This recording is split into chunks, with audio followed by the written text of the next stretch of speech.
Okay, in today's episode we are going to take apart this Harbor Freight pump, clean it up and put it back together, and I'll tell you what I like about it and what I don't like about this pump. So here we go. So right now on this one here I have the extension and a couple of valves. These valves allow me to control how much flow is going up or past into the tank, depending on what I want the flow at. Let's go ahead and take that off so it's out of our way.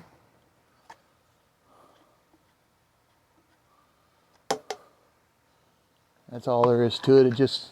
All it does is just screw together. And this is kind of nice. It does flex around if you need it, depending on how you want to set it up. So one thing I do like about these pumps is they do come with a lot of accessories and stuff, especially for the price point. I think I only paid like $25 for this pump, so it's really cost effective as far as that goes. The first thing we got to do, we got to break into this thing, which is sometimes easier said than done. Okay, so we got it open. As you can see, it's got a lot of fish poop in the filter part. Now the only reason I have this filter, and normally I would just remove these, but I do currently have a few goldfish down there that are getting bigger. I've talked about it in another episode. They're growing to be put into a different aquaponic system at some point. So we're going to take that out. As you can see, it's a pretty coarse sponge, which is nice, and it does a pretty decent job of filtering out some of the material. So I have a bucket of water over here. You guys are going to see this, but I'm going to rinse this out. But that's all there is to cleaning that part of it. You just give it a quick rinse, no big deal.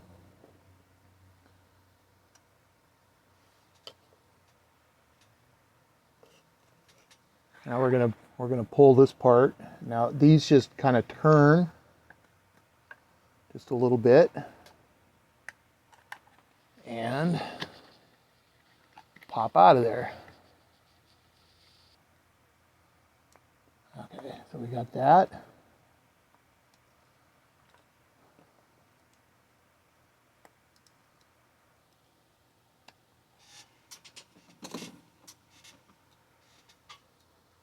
Not necessarily the right tool for this, but it's what I have on hand. Okay.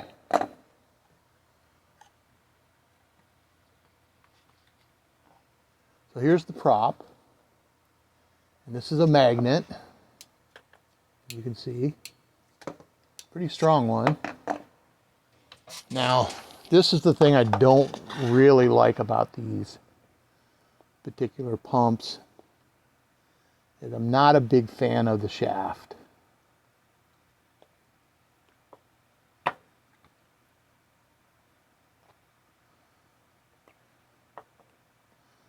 See, the stainless steel shaft just gets kind of beat up, and it's just this part of this here thing I'm not really all that fond of. As you can see, it shows a lot of wear. And this pump is only about 6 months old or so. But we'll clean this up, and I'll show you how I'm going to do that. Okay. So I'm going to just take a piece of, this is basically a piece of worn out 240 grit sandpaper. Probably not the best option, but it's what I have. I should have a green scrubber pad, but I'm going to use that. But very lightly,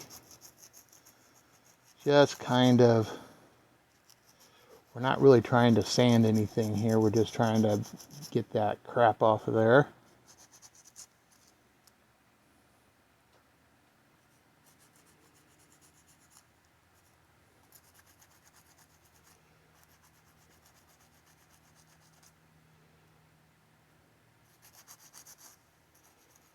So very, very lightly, because this thing's already got enough wear and tear on it.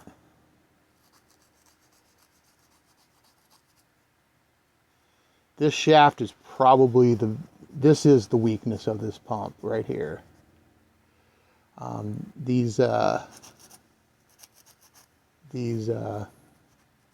stainless steel shafts just are not very good as far as long-term, years on end use. Now their next one, which I'll be doing a video here soon on, very similar setup to this, but it's got a ceramic shaft. And those ceramic shafts actually hold up really well. Those are the ones you'll get years of use on. As you can see here, this one here has got some grooves in it now. It's a little bit worn. I try to flip them around every once in a while just to keep them evenly worn. But that's about as clean as that's going to get. We'll take the brush here and we'll clean up the impeller. Again, this is normally my brush for pollinating, but it works fine for cleaning too. Again, friction's the enemy. So we're trying to clean this up, get all this biofilm off of there.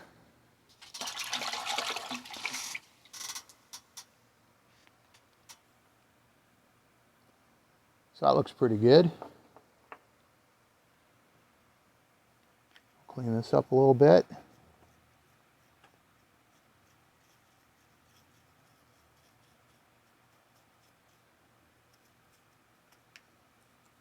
If you keep these things clean though, it does help them last a lot longer. You got less drag, and they just pump better in general. So keeping them clean is very, very important. We're going to give this a little scrub on the inside here.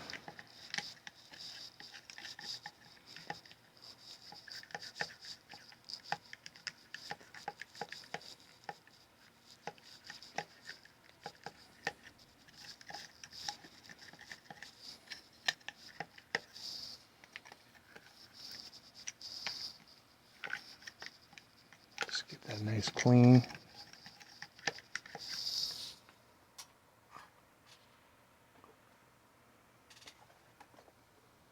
Kind of clean up the inside of the shaft a little bit.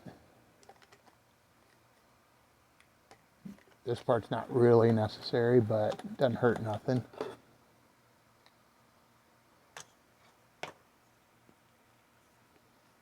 Take it apart.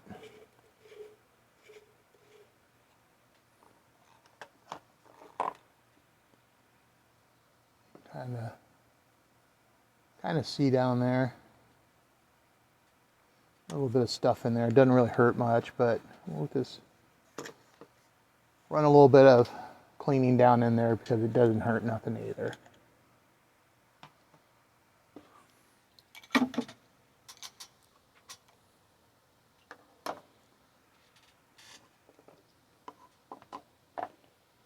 All right, so what we got here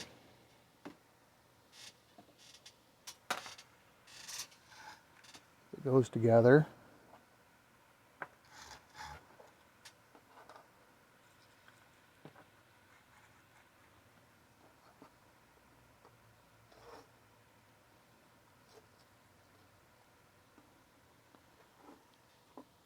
So that's your exploded view of this pump. These pumps are pretty basic as far as the number of parts. A lot less parts than an air pump. We just got we got the shaft, the impeller, the cover that holds everything together, the impeller part. We have a sponge filter that is, I consider it more or less optional. And of course the main cover that holds everything else. Give that a quick rinse.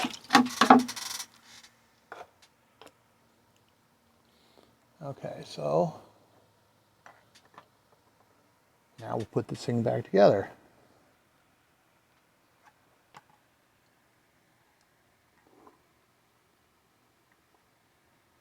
I always stick the shaft in first. Now you can drop the, we'll put that in. Just like that. You know what? I think this is actually...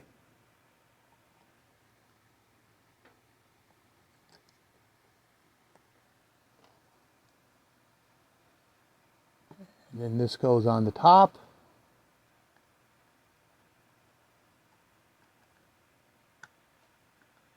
I'm going to kind of push that down in there, and then that just turns like that.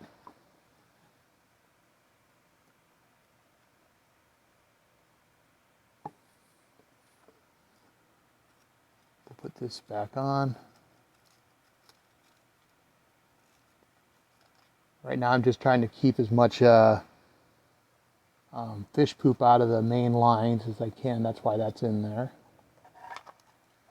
That goes on there like that.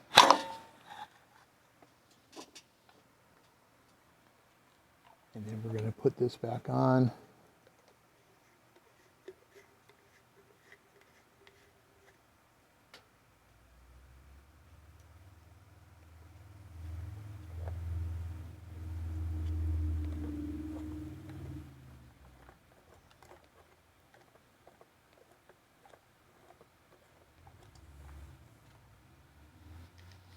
Straighten that out a little bit.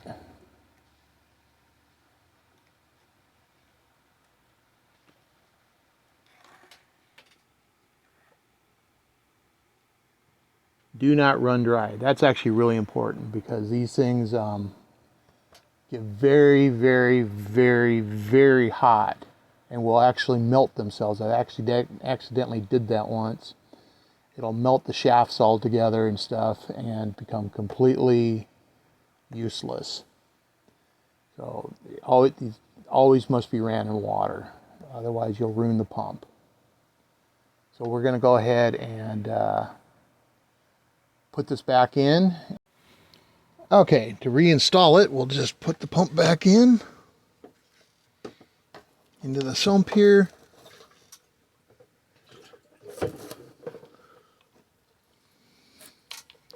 Push this wire back a little bit.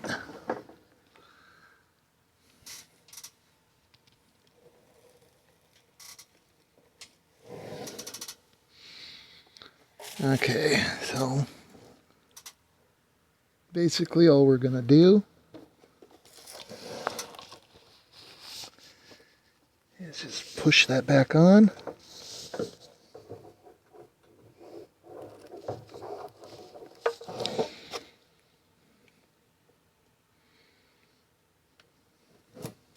So we pushed it back on, and we'll start the pump back up.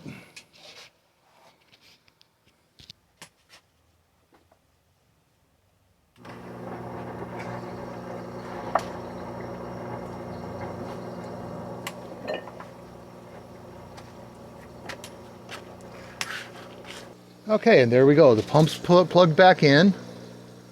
We'll bring it back up here.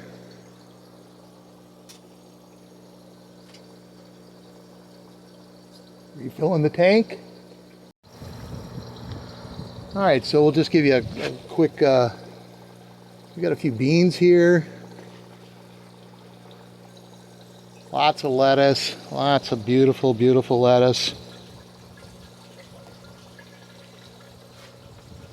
Kale, some more kale. Here's some garlic.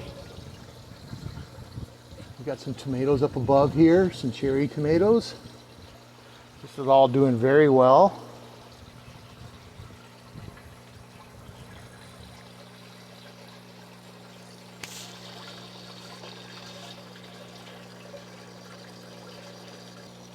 And that's it for today's video.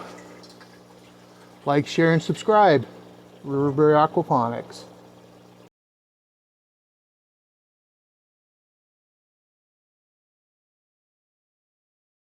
Big speaking to you direct from San Francisco.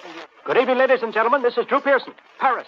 The war is now practically over on the Western Front, officially. Here is the inside story of how it was accomplished without declaring VE Day. When the German leaders refused to deal with the Russians or surrender to them, someone in the Western High Command surrendered to the Russians.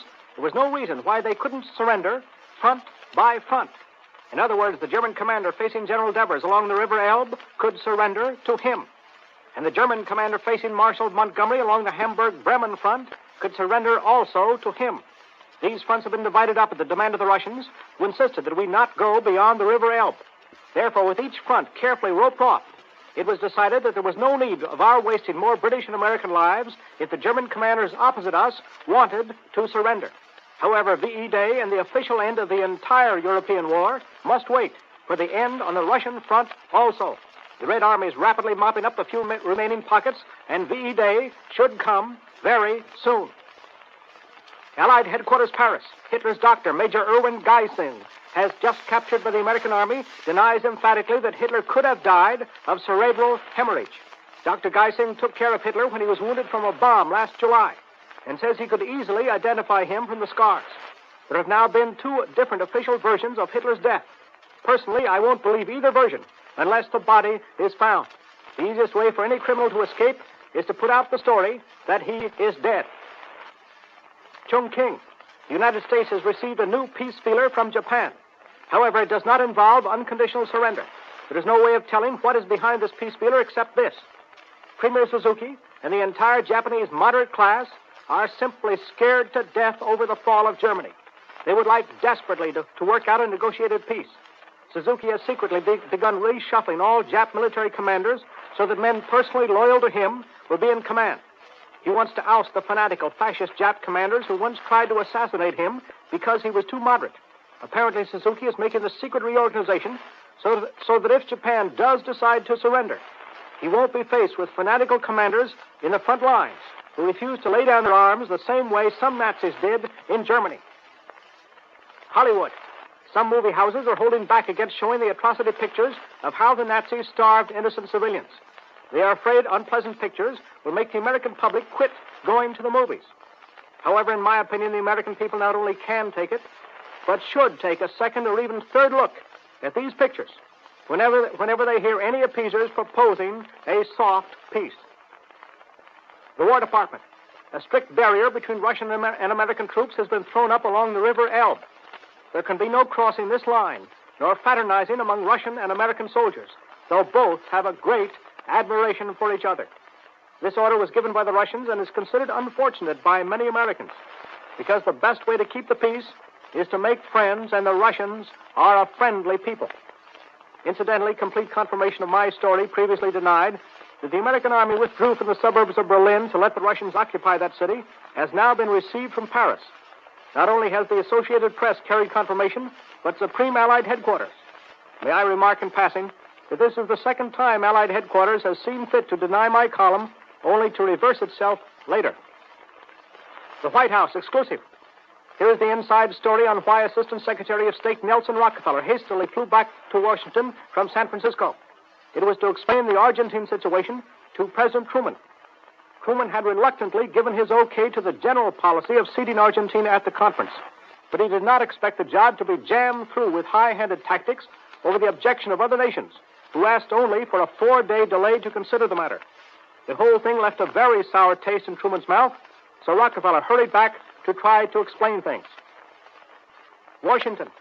General William Donovan, head of the Office of Strategic Services, has just received from his overzealous aides a detailed plan for American war on Russia.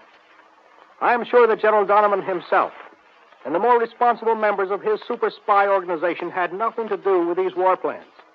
But I suggest that stupidity like this, which, if it leaks to me, will also leak to others, including the Russians, causes distrust between allies, just as we are trying to end this war and build up a plan to end all wars.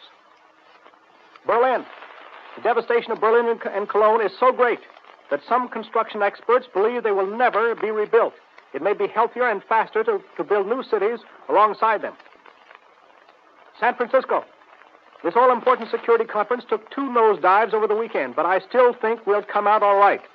One was the British position on conquered islands and colonies. Two was the arrest of 16 Polish underground leaders. This came just as final Polish settlement seemed just around the corner. The 16 Polish leaders were arrested on charge of working against the Red Army, especially General Abuliki, who allegedly set up radio stations behind the Russian lines in Poland and sabotaged the Soviet advance. The incident confirms my belief that the Russian generals are getting all-powerful and even overriding Stalin and Molotov. The British position on islands and colonies is also discouraging. The British don't want to open any of their old colonies, don't want any areas mandated by the old League of Nations, such as Palestine, to come under the new United Nations. And finally, they want the United Nations to inspect all fortifications on islands that we have taken in this war, including Iwo Jima, Okinawa, Tarawa, and Saipan. President Roosevelt had been willing to open these islands to the United Nations, provided the British reciprocated. However, I predict that the United States will never consent to the British proposal without reciprocity.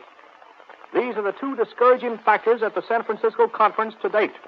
Stumbling blocks which should have been smoothed out in advance if we had more skillful, far-sighted diplomats running this all-important conference. And now in just a minute, I'll be back with tonight's predictions of things to come. With tonight's edition of his exclusive feature, Predictions of Things to Come. Prediction number one, the Truman administration's first big shakeup. I predict that several high-ranking figures in Washington will soon be transferred or lose their jobs. One, ex-Senator Gillette of Iowa will resign as chairman of the Surplus War Property Board. Not because President Truman wants him to, but because Gillette is fed up with the bickering over war property and probably will become Rural Electrification Administrator. Two, I predict that General Frank Hines, now head of the Veterans Administration, will resign at the suggestion of the White House. Three, I predict that General Henry Arnold, much publicized head of the Air Forces, will also resign. President Truman, when head of the Senate committee, had occasion to investigate some of Arnold's work. Finally, I predict that Robert Murphy, State Department advisor to General Eisenhower, who leans toward a soft peace, will be transferred. Prediction number two, prosperity or depression. The most important home front problem facing us after the war with Germany is domestic prosperity. So here is my prediction. One, there will be no serious unemployment in the first 6 months, though several million war workers will be briefly unemployed while their plants are being reconverted, especially in Detroit, Chicago, Los Angeles, San Francisco, Seattle, and Portland, Oregon. Second, I predict that although the American people long have wanted new automobiles and refrigerators, they will not be able to buy either a new car, a new refrigerator, or a large new radio for 1 year. However, I predict that small radios, electric fans, alarm clocks, electric irons will be on the market within 3 months from today. Next, I predict that the War Production Board will give priority help to thousands of small businessmen. Finally, I predict that the OPA will continue to fix price ceilings, but with a good many adjustments, for at least 1 year from now. My last prediction, a tough or soft peace. One of the most important questions facing President Truman is what to do with Germany. Franklin Roosevelt had made a decision on this before he died. Some groups inside the State and War Department since then have leaned toward a soft peace. And there has been some suspicion, especially in Russian quarters, that these groups want to do what was done after the last war, namely build up Germany as a buffer against Russia. So here is my prediction.